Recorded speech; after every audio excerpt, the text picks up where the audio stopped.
आज आहे 23 एप्रिल 2025 आणि मी आलेलो आहे नागपूरकडे जात आहे। मी चंद्रपूर ताडोबाच्या जंगलकडे जात आहे आणि हे काय इथं समृद्धी आहे या ठिकाणी संपत आहे, म्हणजे या ठिकाणून मी अंदाज देणार आहे।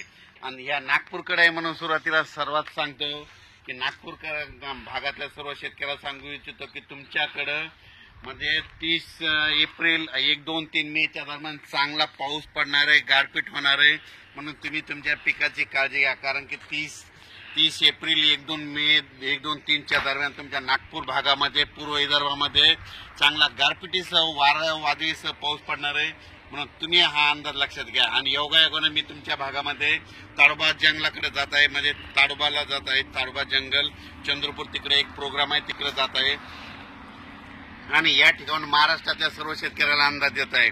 आज आहे 23 एप्रिल। आजपासून सर्व शेतकऱ्याला सांगू इच्छितो की सांगायचं झालं तर 23, 24, 25 दरम्यान सातारा, सांगली तसेच नंतर कोल्हापूर, राधानगरी या भागामध्ये आणि 23, 24, 25 तारखेपर्यंत तिकडल्या भागामध्ये 2-3 जिल्ह्यामध्ये पाऊस पडणार आहे, म्हणून हा अंदाज लक्षात येतो।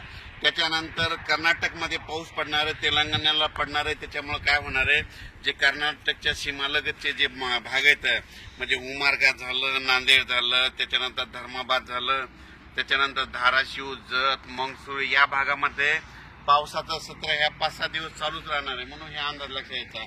त्याच्यानंतर राज्यातल्या सर्व शेतकऱ्याला सांगू इच्छितो ज्यांचा कांदा असेल, ज्यांच्या वीटभट्ट्या असतील, ज्यांचा गहू असेल, तुम्ही काय करा 30 तारखेपर्यंत तयारी ठेवा। कारण की राज्यामध्ये 1 मे पासून राज्यात वातावरण खराब होणार आहे, म्हणून हा अंदाज लक्षात यायचा।